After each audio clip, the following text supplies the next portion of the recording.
Okay guys, I'm gonna try. I've just done all that testing to the blade, and I'm gonna just go for it here. I've wiped the blade off. I'm gonna do this at kind of a different angle so that I can get to the stone. I know that it doesn't put it right in front of the camera for you. Let me see if I can maybe adjust it a little more. You know, surprisingly the blade wasn't that deformed, or really deformed at all, especially with all that torquing and batoning, and but I am still going to go down to what I have is nearly the lowest grit I have, because that's what Neve's Knives told me to do, and I'm doing it. So I'm just going to get going. This part probably won't be too much talking. I've got to concentrate a little bit, but here we go. This is a 325 Shapton, and yeah.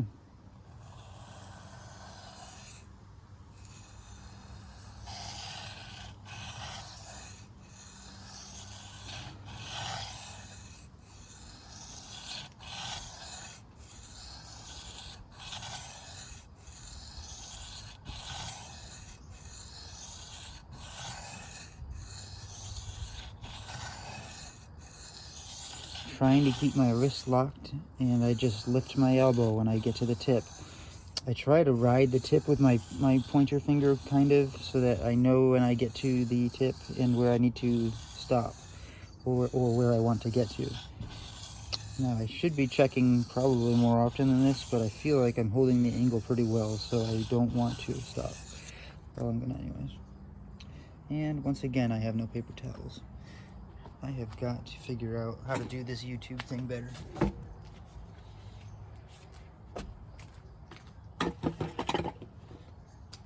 Okay, so off of that, the burr would, you know, we went this way, so the burr would curl up this way. So I'm feeling for a burr from top to bottom. Okay, I've definitely got one here, here, even at the bottom. Yes, at the tip, but no, well, actually, I've got a full burr all the way down. Okay. Let's do it the other way, get rid of the burr and form a burr on the other side and go from there. I've got to turn the stone just for my own sake, that's how I do it.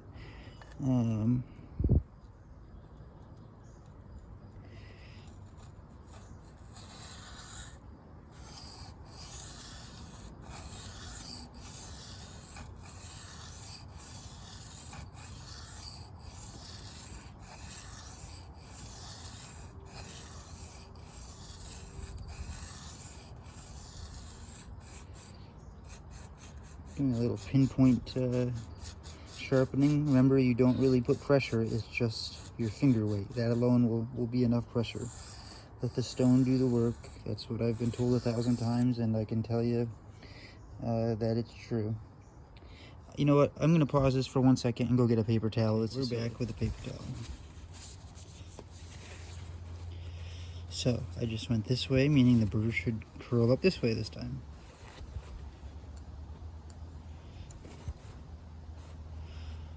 Yeah, I'm not feeling a burr yet.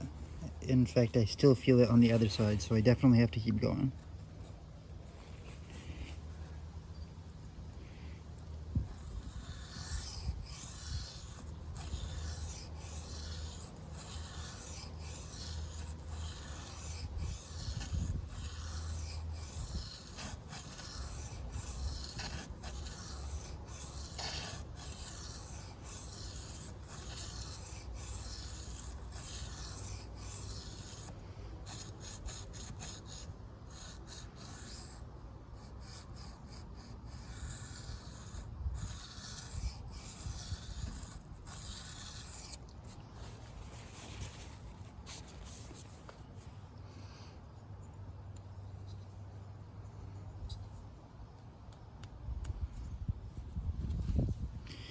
Okay, I have a very small burr here.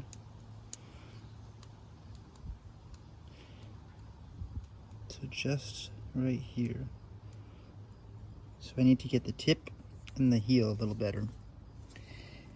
And again, a 325 stone, splash and go or not, you know, keep it lubricated because it's very porous and the water will run right through, and you want to keep that water on there.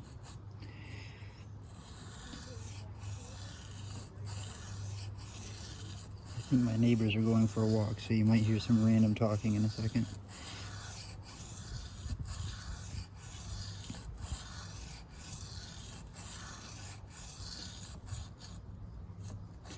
Since I didn't have any here, I'm going to focus there for a second, with maybe just a touch more pressure. And then I'm going to go to the tip.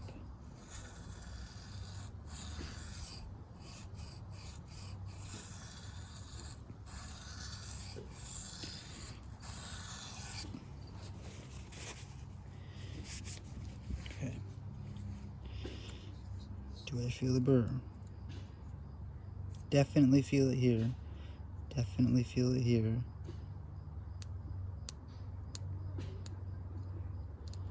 You know, and when you hear that, do you hear that clicking sound of my nail?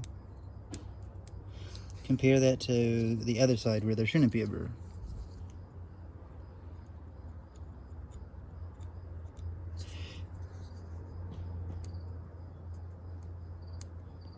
It's just that little tiny folded piece of metal.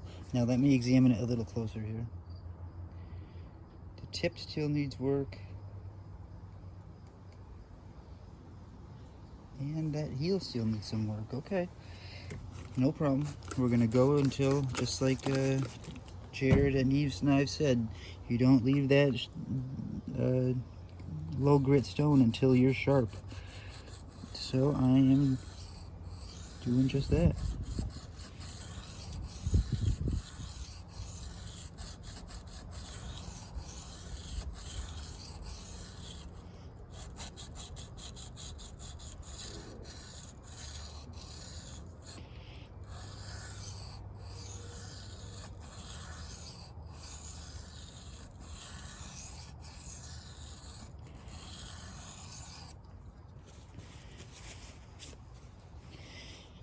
And I do often use the Sharpie trick where you mark the bevel with the Sharpie.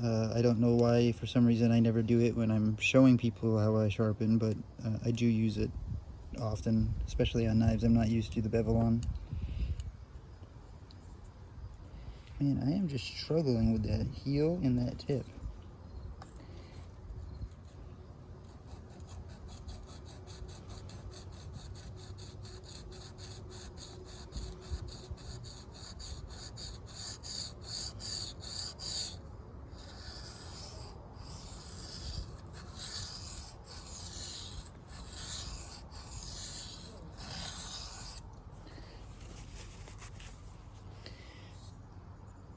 Okay, now I think I got it. Getting a big burr right here in the middle because I can't. Okay, the tip. Man, that very tip. You know, and I know this is long, guys, but I want you to see the struggle is real if you aren't a professional at this or aren't well experienced with it. You know, these are the things that maybe I didn't know to look for, and maybe now you do. Or you, oops, and you don't want to do that. Whether this helps you or not, whether you're looking at this to help me or you're looking at this to help yourself, I'm just hoping it's got some entertainment value of some kind.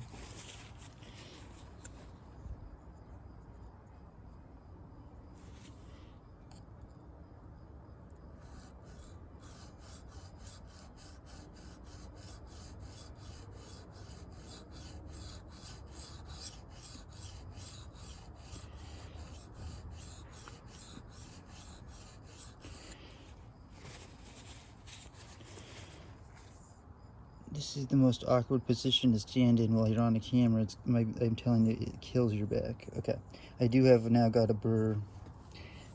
Pretty much I got it at the tip. I've got it almost everywhere except for the very, very, very bottom of the heel.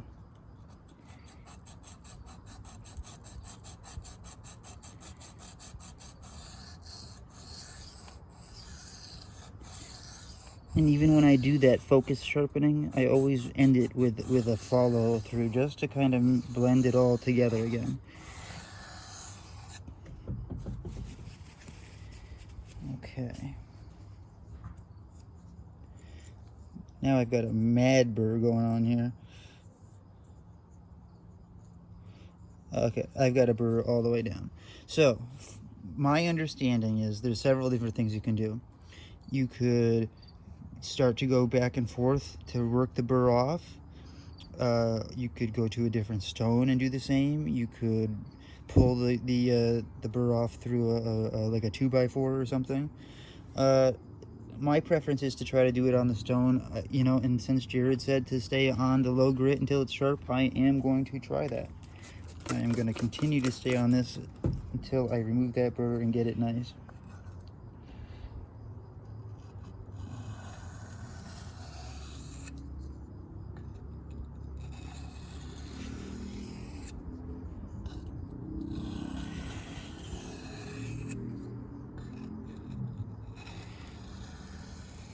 There's a lot of different ways to sharpen, guys.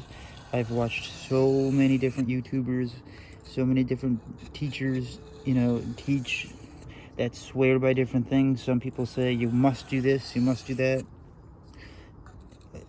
You know, if it works for you, that's pretty much the key, isn't it? This is a tool that needs to cut, and that's what I want it to do again. I would like to not ruin the entire aesthetics of the blade in doing so, but in the end, if it doesn't cut, the aesthetics barely matter. And if you're going to collect knives, like I'm trying to start getting into, I am not going to have safe queens, at least at this point. So let me stand up straight a second here and stretch my back. Oh my god. So I'm going to use my blades, and I'll be damned if once they go dull, they're useless. Meaning, whatever knife it is that I use, unless somehow I change my mind and get a safe queen, I'm going to use it, and that means it's going to get dull, and that means I'm going to sharpen it. Okay? In Japan, a lot of times the knife makers won't even put an edge on, or will put a very basic edge on, because it's an ancient culture there. You know, the sharpening of the samurai sword, I think, is probably where it started, but of the blade, whether it be kitchen blade or not, is what personalizes this knife to you. The manufacturer made this knife. The manufacturer put the blade on, the manufacturer put the edge on, blah, blah, blah, blah, blah. The scratches, the use, the stories that come with, you know, oh, this scratch is from when I did this, and this is from when I did this, and these are from when I tried to sharpen it. That's the story that goes along with your knife. That's what makes something special. Well, to me, that's what makes something like this special, because it can have, you know, a picture is worth a thousand words. To me, a knife is worth 1,000 memories. And I can remember, you know, the turkey that I carved with my special carving knife, because I had, you know, and it's got a big scratch on it after I sharpened it. And you know what? It sucked. I didn't want the scratch, but now I know, I can remember. You don't care about this. You know what I'm saying. Don't worry about scratching your knives. Don't worry about any of that. Just do your best.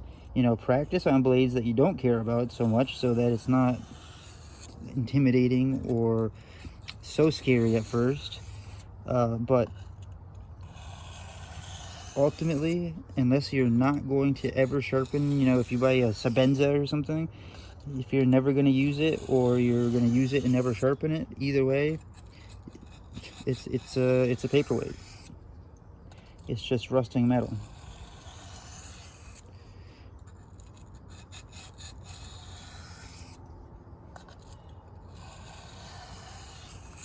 And I'm trying to, I always have a habit of kind of going too hard. I'm trying to lighten up as I go, especially as I come to a finish on this stone. I want to put as light of a grit or grain, I guess, on the edge as possible. I haven't decided yet what my next stone's going to be. Again, this is a Shafton 325. I can either stick with the kind of whetstone thing and go to my Chaucera 800, or I can really go crazy and try that hard Washita. where I have no idea if that's even the next step or whatever. We'll see. Let's check and see if it's sharp now. Okay. I got a piece of paper here. Let me try to not get it wet.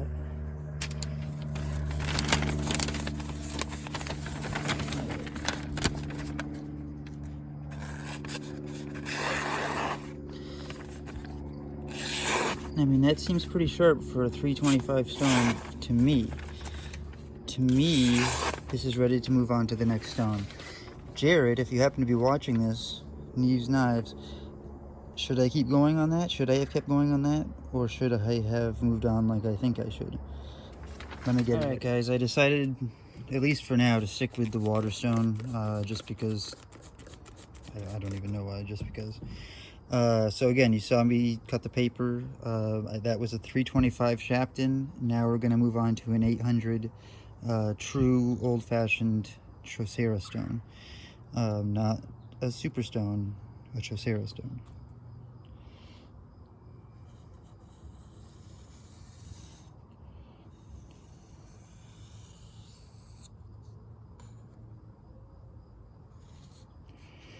You know what, do I want to raise another burr and then remove it, or do I want to just go back and forth? That's one question I'm not exactly sure about at this point. If I've done that once already, do I really need to? I'm just going to go back and forth this time and see what happens. I'm sure that it's okay to do it that way, and I'm sure it's okay to do it either way. I just don't know what the appropriate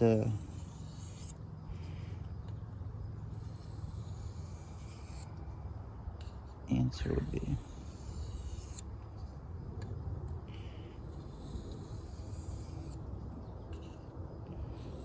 You can definitely see all the steel that it's removing.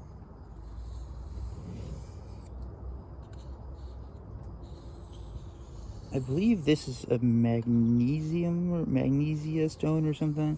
I think it's synthetic sapphire is what I used to watch a guy, I think his name was Max, on YouTube, who knew a ton about stones, and I believe he mentioned that's what these were.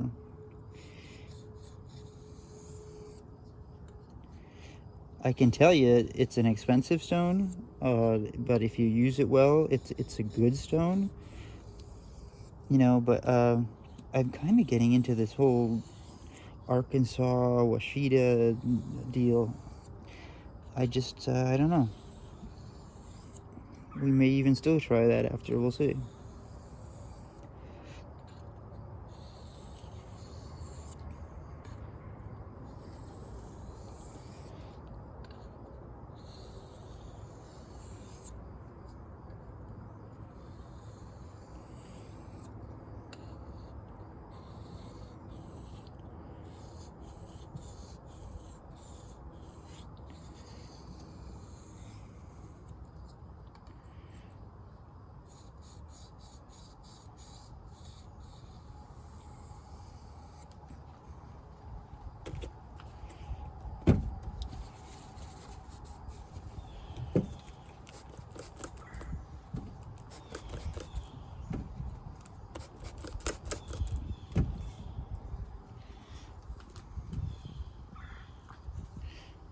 Oh, it's definitely getting sharp.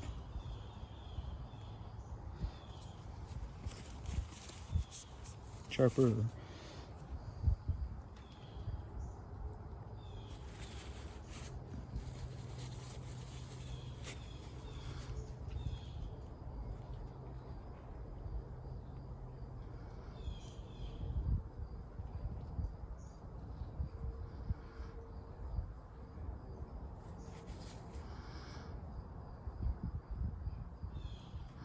You see, and one of the things that I'm looking at is if you look really closely at that bevel, there's a grain pattern, which way the metal is, you know, being ground, I guess.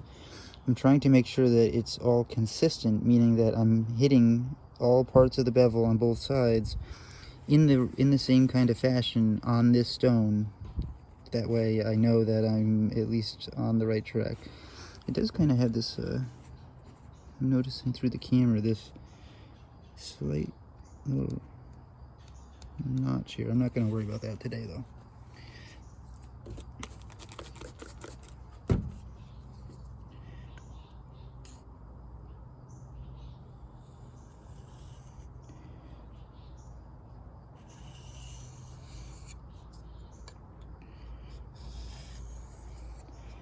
Feel free to fast forward through some of the sharpening, guys. I'm not sure how to like speed it up so that so that you don't have to watch this in slow motion, but for some people this might be what you need, is just to see that you don't need to go lightning speed like some people. That can come in time. I don't even really care if I ever go that fast. All I care about is that eventually I learn to make an edge scary sharp. I can't do that yet. I can make it sharp, I can make it shave hair, but I want it to be scary sharp. And when I can get to that point, I will consider that I'm an okay sharpener. But for now, this is just you checking out a beginner sharpener. Maybe it helps you. Maybe it's funny because you're watching me do something wrong over and over again. I don't know.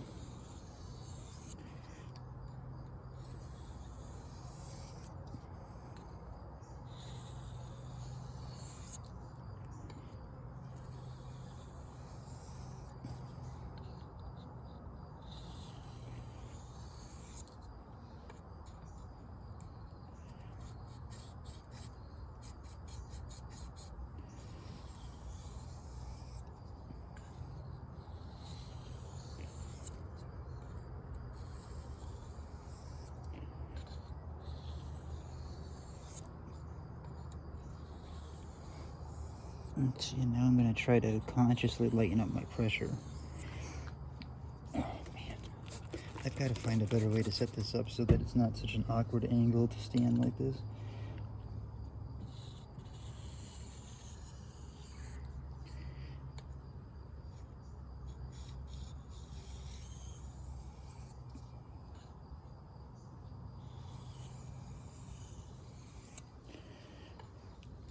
And despite the fact that you see me knock the tip off the stone a few times, that's definitely not a goal. You don't want to do that if possible.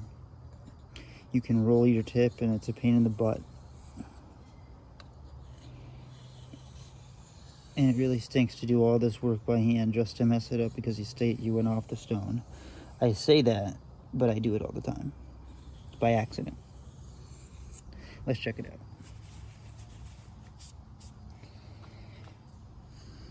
Oh, low battery. Okay, well, we've only got so long, I guess.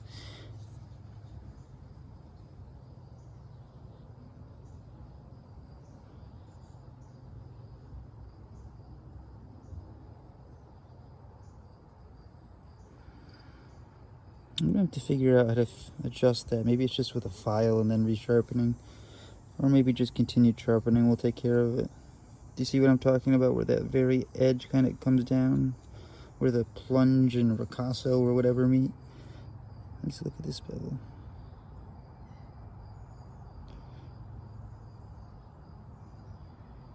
I mean, to my untrained eye, it looks okay. I mean, there's some stuff on there. I think that's, yeah.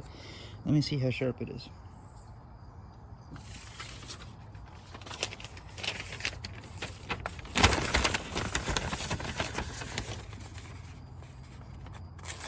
Okay, well that was a bad example.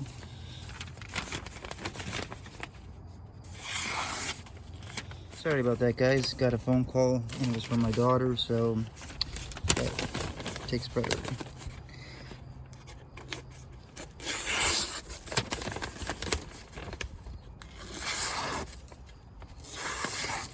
I mean, I think this is sharp.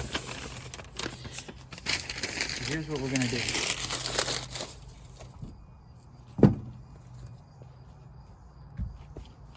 This is my strop.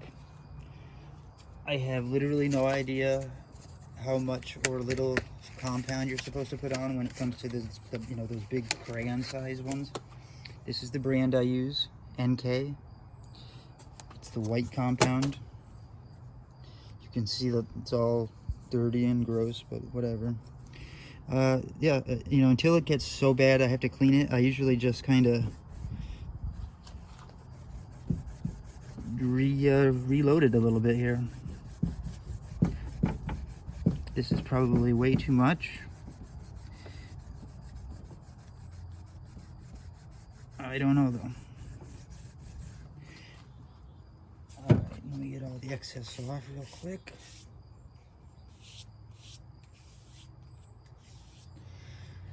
Okay. If you haven't heard, this strop is, it's like mounted on, I think, plexiglass. And it is rolled buffalo leather, meaning that it's been pressed. It was on a roller or something like that. So it's fairly hard leather, but it's not as hard as I would like. I do want to get a better strop, but this is supposedly a good strop, but I do want to get a better one. Okay. I'm not a professional stropper. Outpost 76 taught me pretty well. I usually hold it, so I'm gonna just have to try to do that. Let me kind of back you up a little bit. Okay.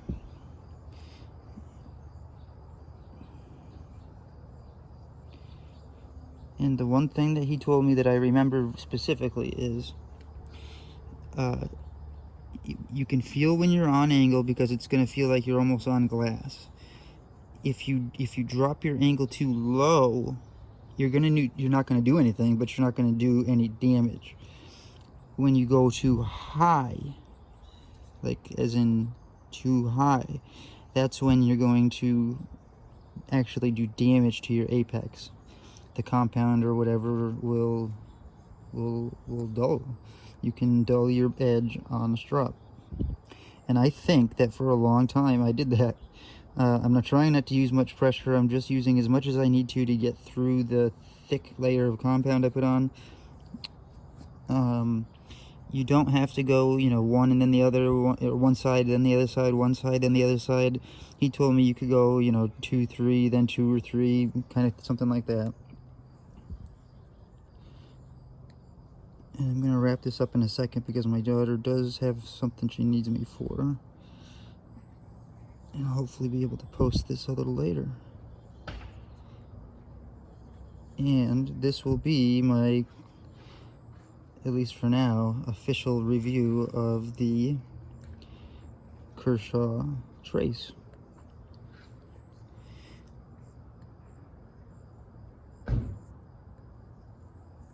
Thumb studs sometimes do get in the way of a lot of things. By the way, I'm not sure what the thumb studs are even on this for. When it's an assisted knife, which I hate, by the way, but that's okay. You know, the flipper tab alone is kind of hard enough. The thumb studs, okay, well, I guess it's getting easier maybe, but they're not, see, it's not, I don't know. I would have just gotten rid of the thumb studs personally. Okay, so we did some stropping. Let me just make sure the edge is nice and cleared off. And we get a fresh piece of paper. Some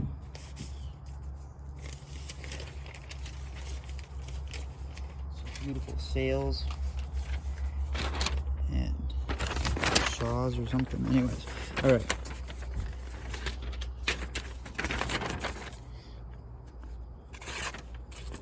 I think I'm putting the wrong one. Okay. Why does it seem like it's less sharp now?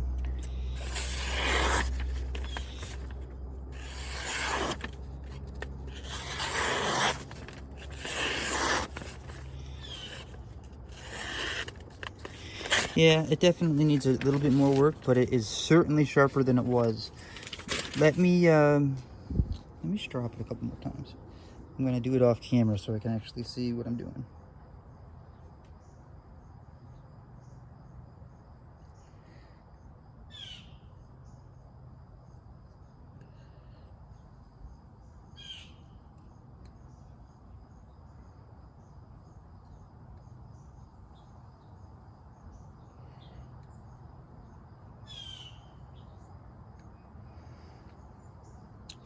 Package got sent today from another YouTuber on its way to me, full of knives, or at least a few knives to well, not to do this to, but to you know, put in my pocket and show you guys and discuss. And I'm very, very excited.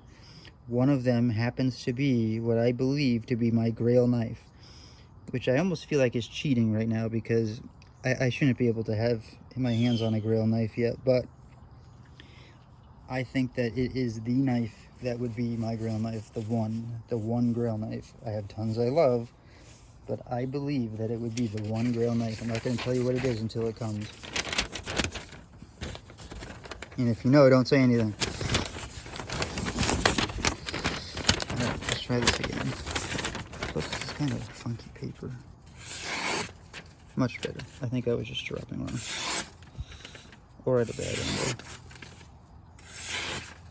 I mean, how much sharper do you want your 8CR13, whatever Kershaw to be? I could take it further, and maybe I will. Maybe I'll try that Washita after, but I've got to go check on my daughter, and this video is going to be far too long as it is. So I'll follow up with that, though.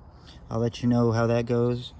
Kind of impressed by it, to be honest. Not my favorite knife. Don't like the assisted. Too hard to get it out. Too big for EDC as far as I'm concerned. But I am truly surprised that I didn't roll any of those edges or do more damage to it. Okay, so those are my thoughts. So for shits and giggles, I put it on the Washita stone and then re-stropped it one more time. I don't have enough video to have recorded that, but I didn't think I was actually even going to do it. I just want to show you something, and now it's going to be windy, so it probably won't work. Oh my god, I just kicked the camera.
The bevel looks definitely a little bit wider on this side, but that's still one of the areas I struggle at. But you know what? I'm happy with it. I'm happy with the fact that it's that sharp.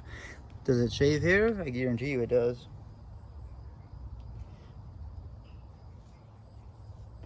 Yeah, they're jumping off my arm.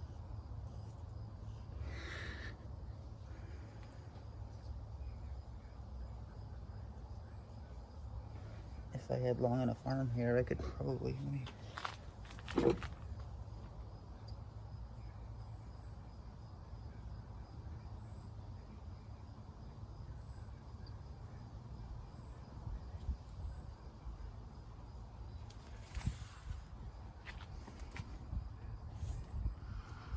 Okay, so it's shaving sharp anyways.